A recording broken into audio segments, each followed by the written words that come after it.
Le cyberactiviste Amir Boukor, plus connu sous le pseudonyme de Amir DZ, en fuite depuis plusieurs années en France, risque d'être prochainement extradé vers l'Algérie.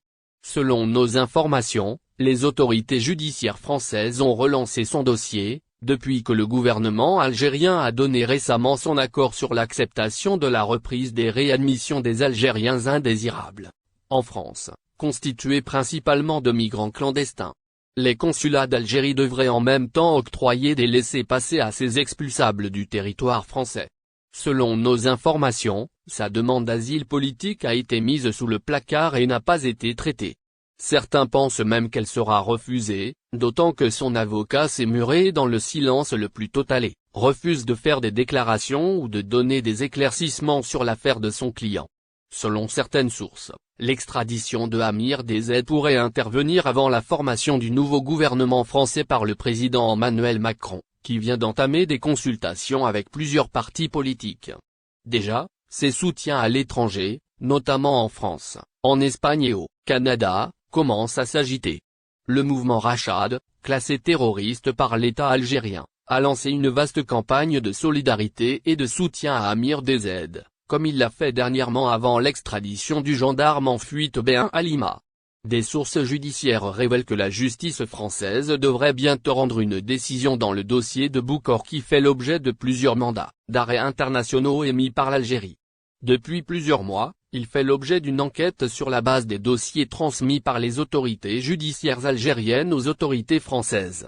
Amir DZ a été interpellé 3 fois avant d'être placé sous contrôle judiciaire. Le mis en cause lui-même ne cesse de le confirmer dans ses apparitions dans les réseaux sociaux. Pour rappel, en mars 2021, le tribunal de Bir Mouradreh avait lancé un mandat d'arrêt international contre 4 mis en cause dont Amir Boukor, impliqué dans une affaire d'atteinte à la sécurité nationale. Selon le communiqué du parquet général du tribunal de Bir Mouradreh, les accusés recherchés sont Zitou Mohamed Larbi, Hichem Abou, Boukor Amir et l'ex-gendarme Mohamed Abdellah qui a été extradé il y a 3 mois d'Espagne. Le parquet algérien avait précisé que ces personnes étaient poursuivies pour leur implication dans une grave affaire pénale d'atteinte à l'ordre public, à la sécurité et la stabilité de l'État.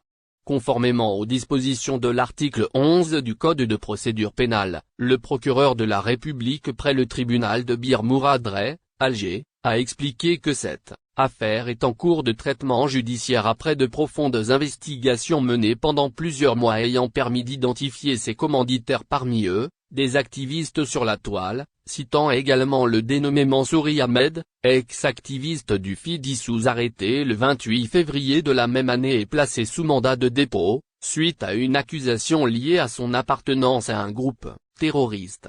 Boukor a été interpellé le 6 juillet 2020 par les enquêteurs de la Brigade centrale de répression de la cybercriminalité informatique de la ville de Nanterre qui l'a arrêté à la porte d'Italie.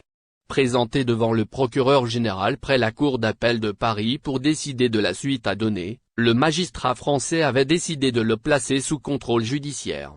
Son avocat M. Fox avait expliqué à cette époque qu'Amir Boukor a été arrêté suite à une demande des autorités algériennes en vue de son extradition. Il a aussi rappelé que son mandant fait l'objet de 7 mandats d'arrêt internationaux délivrés contre lui par l'État algérien, dont la justice l'a condamné par. Après plus d'une année de crise diplomatique avec le Maroc, l'Espagne a changé de fusil d'épaule. Elle s'est rapprochée du Royaume avec une décision qui a surpris plus d'un. En effet, l'Espagne a appuyé le plan marocain concernant la question du Sahara, un changement de position qui a attiré les foudres d'Alger. Les observateurs s'interrogent sur les raisons qui ont poussé l'Espagne à sacrifier l'Algérie, avec qui elle entretenait d'excellentes relations. Ainsi, l'Espagne a redéfini les contours de sa nouvelle politique étrangère. Un changement de cap décidé par le gouvernement de Pedro Sánchez dans un contexte de tension algéro-marocaine.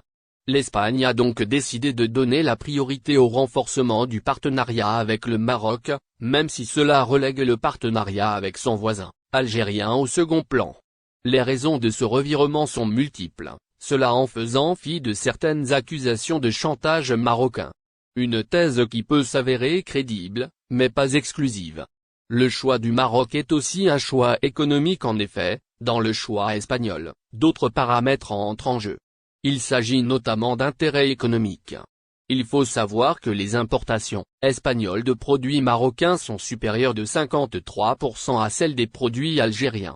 Du côté des exportations, le volume des produits livrés au marché marocain est 58 fois plus important que celui livré au marché algérien, selon des statistiques espagnoles.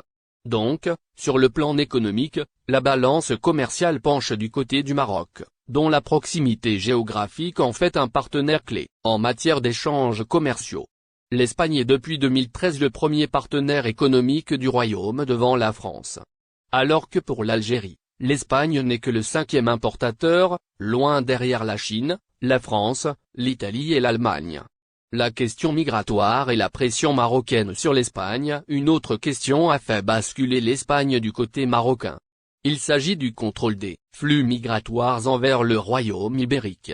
Un dossier utilisé pour faire pression sur l'Espagne, selon des institutions officielles espagnoles. Ainsi, la gestion de la crise migratoire, au-delà du coût exorbitant qu'elle nécessite, constitue un enjeu électoral important pour le gouvernement actuel. L'Espagne a donc choisi, pour stopper les vagues de candidats à l'immigration clandestine qui déferlent sur ses côtes, de compter sur la coopération du Maroc. Le gaz algérien dans le contexte de la guerre russo-ukrainienne cependant, le choix du gouvernement de Pedro Sánchez ne prend pas en considération la conjoncture, la guerre que mène la Russie en Europe de l'Est. Des observateurs soulignent que l'Espagne est très dépendante du gaz algérien, qui représentait plus de 92% des importations totales en provenance d'Algérie en 2020, selon les données de l'Institut du commerce extérieur, ICEX. Et dans ce contexte de pression sur les hydrocarbures, le Royaume ibérique a pris le risque de manquer d'approvisionnement en gaz. Des partis espagnols font d'ailleurs remarquer que le gouvernement de Sánchez a manqué de vision stratégique en prenant une décision qui fâche Alger dans la conjoncture où l'Espagne a le plus besoin du gaz.